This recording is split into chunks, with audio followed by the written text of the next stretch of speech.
రాదురా ఏ విజయం నీ కోసం నా కోసం, ఎటుపోదురా నువ్వు చేసిన కష్టం ఎప్పటికైనా సొంతం. కాలంతో పయనించేవాడికి కానిది ఏముంది, సాధనతోనే సాధ్యమవ్వునని సదాశయంతో సాగర ముందుకు. రాదురా ఏ విజయం నీ కోసం నా కోసం. వేణు పరీక్షలు రాశాక తన ఊరుకు వచ్చాడు. కానీ అతడు వచ్చేసరికి దీప్తి లేదు, పుట్టింటికి వెళ్ళింది. వారి అమ్మ మరణం ఒక విషాదకరమైన సంఘటన. దీప్తి వాళ్ళ అమ్మ అల్లుడిని చాలా ఆదరంగా చూసుకునేది. ఇతనంటే సదభిప్రాయం ఉండేది. అయితే పోయి వచ్చాక దీప్తిని ఎలా జరిగింది దీప్తి అని అడుగుతూ మానవ సంబంధాలను గురించి ఆలోచిస్తుంటాడు. ఇవన్నీ నిజంగా మానవ సంబంధాలేనా? తల్లి బిడ్డల మధ్య పరోక్ష పద్ధతి కూడా మానవ సంబంధాల్లో ఉంటుందా? తల్లిపై వేణుకు అపారమైన ప్రేమ, కానీ తనకు సాధనను దూరం చేయడంలో మౌనం వహించింది. బాహాటంగా భావనే సమర్థించింది. వేణు ప్రేమకు దూరమైంది. తనకు ప్రతి ఒక్కరూ ఎన్నో సందర్భాలలో సహాయ సహకారాలు అందించిన వారు, జీవనయాత్రకు తోడ్పడిన వారు ఎందరో ఉన్నారు. కానీ సాధన ఒక్కసారైనా తనతో మాట్లాడిందా? దీప్తి ప్రతిరోజు అన్నం పెడుతుంది, ఎంగిలి పళ్ళాలను కడుగుతుంది, డ్రెస్సులను శుభ్రపరుస్తుంది. ఇన్ని సేవలు చేస్తున్న సహచరి కన్నా ఏమీ చేయని సాధన మానసికంగా చేరువ ఉందెందుకు? ఇలాంటివెన్నెన్నో ప్రశ్నలు. అన్నింటికన్నా మనిషి తన వైపు నుండి నిస్వార్థంగా నిష్కల్మషంగా ఎదుటివారిని అభిమానించడం, చేతనైతే సహాయం చేయడం ఉత్తమ ధర్మం.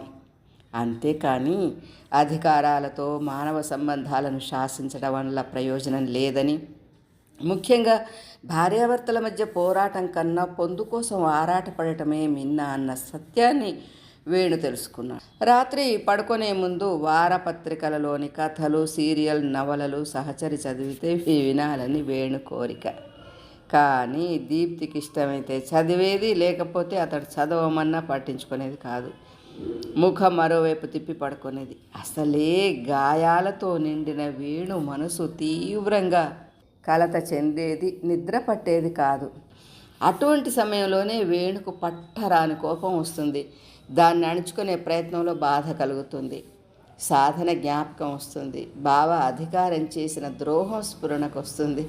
ప్రతీకార జ్వాలలు రగులుకుంటాయి. కానీ వాటి వల్ల ప్రయోజనం ఏముంది? ఆ క్షణాలు తిరిగి రావు కదా. అలా ఆలోచించి ఆలోచించి హృదయం అలసిపోయేది. నిస్సహాయంగా తన స్థితికి తానే జాలిపడి మనసుకు ధైర్యం చెప్పుకొని కళ్ళు మూసుకునేవాడు. తెల్లవారేది.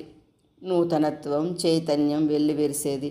తూర్పు కిటికీలోంచి వేప చెట్టు కొమ్మలను ఊయలలుగా చేసుకొని కిలకిలా రాగాలను ఆలపిస్తున్న పక్షులు, నునువెచ్చగా తాకి బంగారు పూత పూస్తున్న బాలభాస్కరుని లేలేత కిరణాలు వేణును ఆనందపరిచేవి.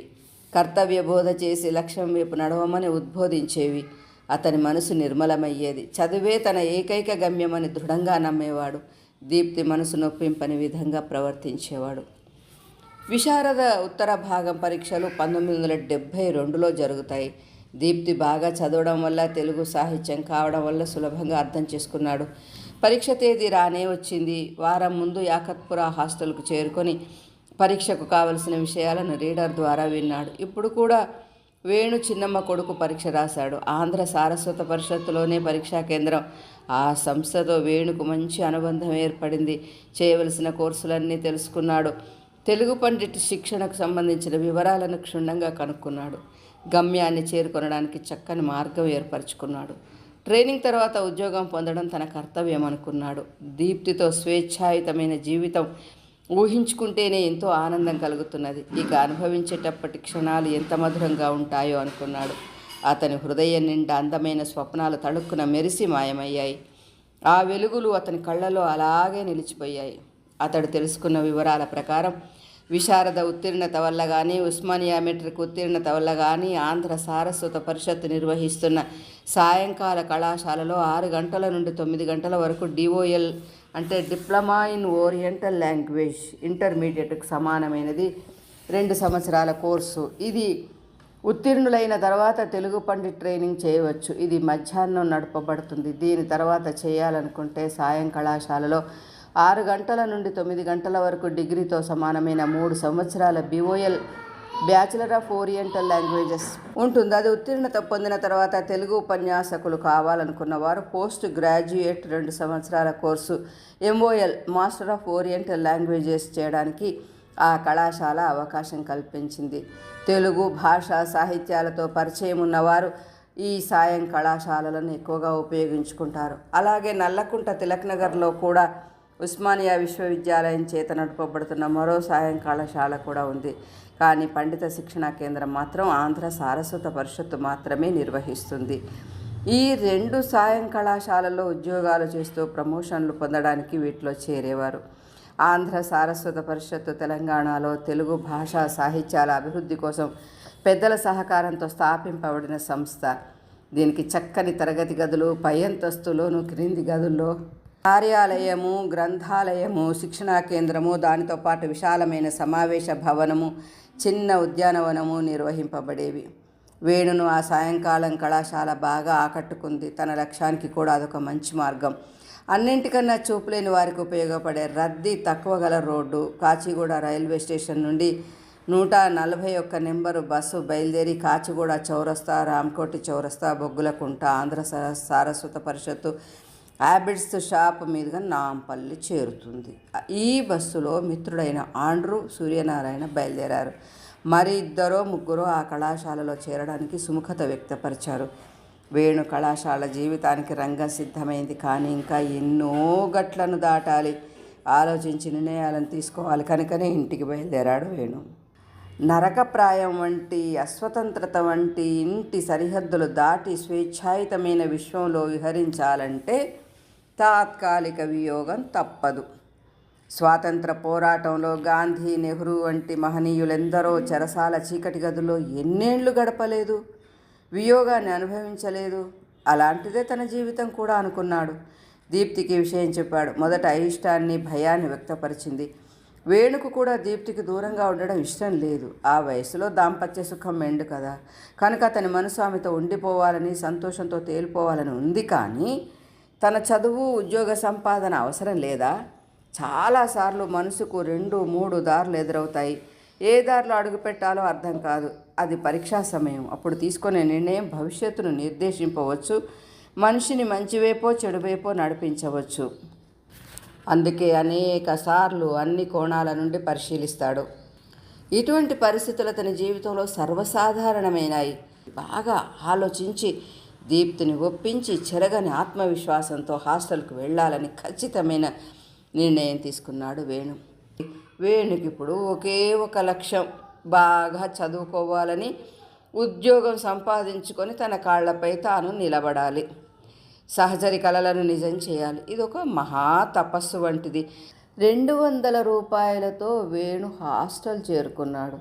అంతకుముందు వారం రోజుల నుండి దీప్తికి ఆత్మస్థైర్యాన్ని నూరిపోస్తున్నాడు.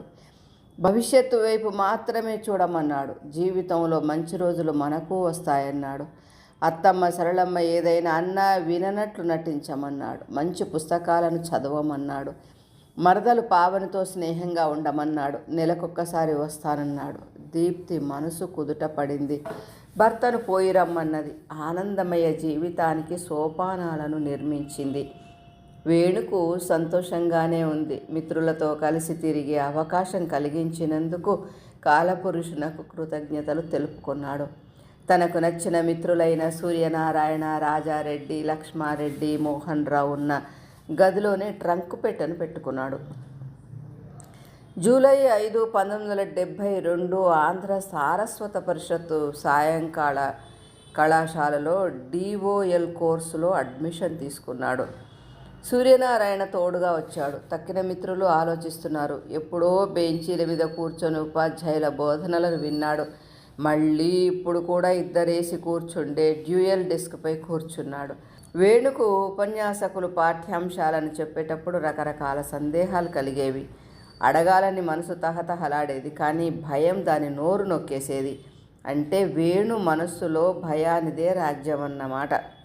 తాననుకున్న ప్రశ్న మరొక అడిగినప్పుడు ఆనందం కలిగేది. రాణి కామేశ్వర శర్మ అనే విద్యార్థి వేణు పక్కనే కూర్చుండేవాడు. అతనికి తెలుగు సాహిత్యంలోని కావ్యేతిహాసాలు, పురాణాలు బాగా తెలుసు.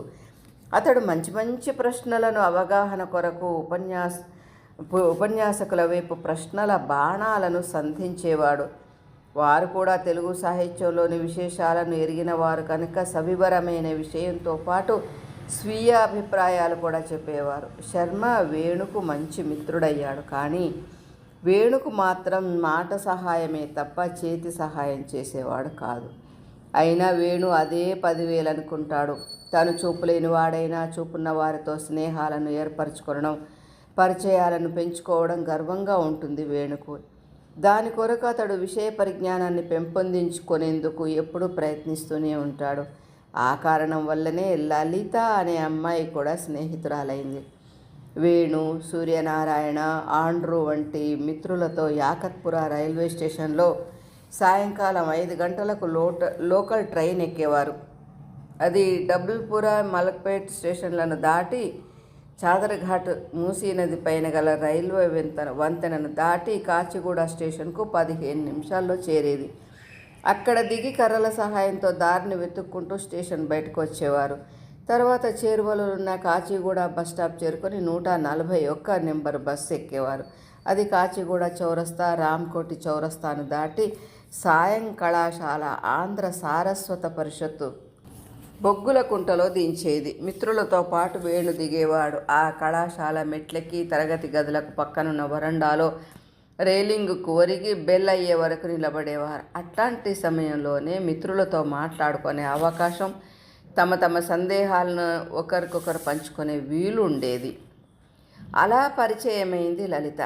ఆమె మాట్లాడుతుంటే వేణుకు ఆనందం కలిగేది. ఎందుకంటే వేణు తన అక్క చెల్లెళ్ళు దీప్తితో తప్ప మరే అమ్మాయితో మాట్లాడలేదు. వేణు స్కూల్ తర్వాత ఇంట్లోనే ఉండటం వల్ల పరిచయాలు అతనికి తక్కువ. కనుకనే లలితతో మాట్లాడటం ఒక అందమైన అనుభవం. ఆ సమయం కోసం మనసు నిరీక్షించేది. ఆమె వేణు అనుకున్నంత చురుకైంది కాదు, తెలివైంది కూడా కాదు. కానీ ఆమెలో వేణుకు మానవత్వం, అమాయకత్వం కనిపించాయి. వేణు మనసులో అటువంటి అనుభూతులను భద్రంగా దాచుకుంటాడు. కనుకనే లలితను మంచి స్నేహితురాలుగానే భావించాడు. కష్టసుఖాలను చెప్పుకున్నారు. ఆమెకు పెళ్ళై 10-12 సంవత్సరాలు అయిందని, 9 ఏళ్ల పాప, బాబు ఉన్నారని, తన భర్త ఒక చిన్న ప్రైవేటు కంపెనీలో ఉద్యోగం చేస్తున్నాడని, 10వ తరగతి చదువుతున్నప్పుడు వివాహం జరిగింది అని, ఒకరి సంపాదనతో పిల్లలను పోషించడం కష్టమవుతున్నదని, తెలుగు పండిత్ శిక్షణ పూర్తి చేసి ఉద్యోగం సంపాదించాలన్నదే తన కోరిక అని ఆత్మీయంగా చెప్పుకున్నది వేణుకు. లలిత కష్టాలు, మధ్యతరగతి స్త్రీల ఆశలు, ఆశయాలు, ప్రయత్నాలు తెలిపినట్లు అనిపించింది. తానొక సత్యాన్ని తెలుసుకున్నంత సంతృప్తి, సంతోషాలను అనుభవించాడు. అప్పటి నుండి లలిత మానసికంగా మరీ దగ్గరైంది. ఆమెది కూడా తన కులం కావడం ఒక కారణం కావచ్చు. ఆమె తనను సూర్యనారాయణను ఇంటికి రమ్మంది. అది వేణుకు నమ్మలేని నిజంగా తోచింది. లలిత చెప్పిన గుర్తులను జాగ్రత్తగా గమనిస్తూ తెలియనప్పుడు దారిన పోయేవారిని అడుగుతూ చివరికి లలిత ఇంటికి చేరుకున్నాడు. ఆమె చాలా సంతోషించింది. అటుకులతో టిఫిన్ చేసి పెట్టింది. దాదాపు 3 గంటలు మాట్లాడుకున్నారు. లలిత ప్రతిరోజు నోట్స్ డిక్టేట్ చేస్తే బ్రెయిలీ రాతలో రాసుకున్నాడు. మధ్యాహ్నపు సమయంలో రమ్మంది లలిత. తనకు కలిగే సందేహాలను, అర్థం కాని విషయాలను నిర్మోహమాటంగా అడిగేది. వేణు, సూర్యనారాయణ తమకు అర్థమయ్యేది చెప్పేవారు. కొన్ని పాఠ్య పుస్తకాలను లలిత చదివి వినిపించేది. అందులోని విషయాలపై సరదాగా చర్చించుకునేవారు. సమయం అతివేగంగా కదిలిపోయేది. లలితకు కూడా దానివల్ల మంచి అవగాహన కలగడమే కాక సమయం తెలియకుండానే గడిచిపోయేది. చాలా వరకు ఉపన్యాసకులు చెప్పే నోట్స్ కూడా బ్రెయిలీ లిపిలో రాసుకున్నారు. 2 మిత్రులలో వేణు మాత్రమే బ్రెయిలీ రాతను చాలా ఇష్టంగా రాస్తాడు. అందువలన లలిత డిక్టేట్ చేస్తుంటే అతడే రాసేవాడు. సూర్యనారాయణ దారిని గుర్తించడంలో సిద్ధహస్తుడు. రోడ్డుపై గల ఎత్తుపల్లాలను, గుంటలను రోడ్డుపై కర్రతో కొట్టినప్పుడు అది ప్రతిధ్వనించినప్పుడు వాటి తీరును అంచనా వేయడంలో నేర్పరి. స్కూటర్ల చప్పుళ్లను, దుకాణాల్లో అమ్మే వస్తువుల యొక్క వాసనలను, వినియోగదారుల మాటలను గుర్తులుగా మనసులో ముద్రించుకునేవాడు. వేణుకది అలవాటు కాలేదు. సూర్యనారాయణ తోడుంటే వేణు నిశ్చింతగా నడిచేవాడు, లేకపోతే భయంగానే సాగిపోయేవాడు. లలిత ఇల్లు ఒక గది, మరో వంటగదితో చిన్న పెంకుటిల్లు. తక్కువ అద్దె వల్ల ఆ ఇంట్లో ఉంటున్నారు. ఆ ఇంటి యజమాని కూడా మధ్యతరగతి కుటుంబీకుడు. పాతకాలపు నిర్మాణం. ఆ ప్రాంతం పేరు కాచిగూడలోని చప్పల్ బజార్. అప్పటి హైదరాబాద్ జిల్లా అధ్యక్షుడు, కాంగ్రెస్ పార్టీకి చెందిన భోజరాజు నివాసం కూడా అక్కడ ఉండేది. కొన్నాళ్ల తర్వాత వేణుకు పోవాలని ఉన్న సూర్యనారాయణ అయిష్టాన్ని వ్యక్తపరచడం వల్ల లలిత ఇంటికి పోయి రావడం, సాయంకళాశాల సమయానికి ఆటంకం కావడం వల్ల ఇంటికి పోవడం మానేశారు. అదే విషయం లలితకు మిత్రులిద్దరూ చెప్పారు. కానీ ఆ స్నేహం 2 వసంతాలు నిరాటంకంగా సాగిపోయింది.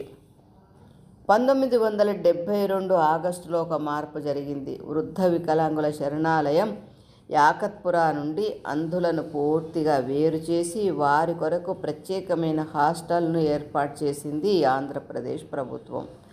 దాన్ని విద్యానగర్ అడిక్మెట్ ప్రాంతంలోని ఎన్సీసీ కార్యాలయం దగ్గర ఒక అద్దె భవనాన్ని తీసుకొని అంధులను అక్కడికి మార్చింది ప్రభుత్వం. వారు లారీలతో తమ ట్రంకు పెట్టెలను, బెడ్డింగులను పెట్టుకొని జాగ్రత్తగా కొత్త భవనానికి చేరుకున్నారు. అది కొంత ఇరుకుగానే ఉంది. అప్పటి వల్లనే సూర్యనారాయణ, రాజారెడ్డి, మోహన్ రావు, లక్ష్మణులతో కూడి ఒకే గదిలో వాటిని ఏర్పరచుకున్నారు. వీరు డిగ్రీలో చేరబోయే విద్యార్థులు కనుక వార్డెన్ దగ్గర పలుకుబడి ఎక్కువ. అందువల్లనే వారికి కావలసిన గదిని ఏర్పాటు చేసుకున్నారు. ఈ హాస్టల్లో పూర్తిగా చూపులేని వారు ఉండడం వలన వృద్ధుల మూలుగులు కానీ, పోలియోగ్రస్తుల కర్రల టకటకలు కానీ లేవు. అందరిది ఒకే జాతి, ఒకే కులం వలె కనుచూపు కరువైన వారే. అప్పటికన్నా సాయంకాలపు కళాశాలకు పోయే విద్యార్థులకు కష్టాలు పెరిగాయి. ఆండ్రూకు పాక్షికమైన చూపు ఉండడం వల్ల ఎన్సీసీ బస్టాప్ 3వ నెంబర్ బస్ ఎక్కి కోఠిలో దిగి రామ్కోఠి చౌరస్తా మీదుగా బొగ్గులకుంట డిఓఎల్ కళాశాలకు చేరుకునేవారు. కోఠి నుండి అది దగ్గరగా ఉండడం వల్ల నడిచి వచ్చేవారు. రాత్రి 9 గంటలకు కోఠిలో బస్ ఎక్కి విద్యానగర్లో దిగి సులభంగా హాస్టల్కు చేరుకునేవాడు. మరో ముఖ్యమైన కష్టం, యాకత్పురాలో వలె క్యారియర్లో అన్నం పెట్టే పద్ధతి ఇక్కడ లేదు. సాయంకాలం 7-8 గంటల వరకు డైనింగ్ హాల్లో భోజనం చేయాలి. సాయంకాలం కళాశాల విద్యార్థులు ఆ సమయంలో ఉండరు కనుక వారికి కావలసిన భోజనం, కూర, చారు 2 పాత్రల్లో పెట్టి అక్కడ ఉంచి వెళ్ళిపోయేవారు వంటవాళ్ళు.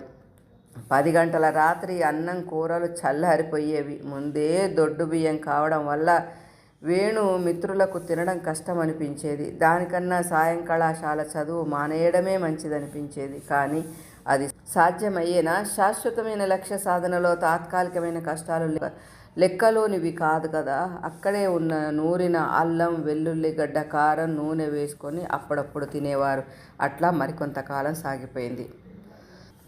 మరో మార్గంలో వేణు తన విద్యార్జన కొనసాగించడానికి నిర్ణయించుకున్నాడు. ఇది అందరూ నడిచే రాజమార్గం. BA ద్వారా MA చేరుకునే కళాశాల విద్య. దీనివలన లెక్చరర్ ఉద్యోగం సంపాదించుకోవచ్చు. ఆ అంతస్తు చేరుకునే తొలి మెట్టు ఉస్మానియా మెట్రిక్ పూర్తి చేశాడు.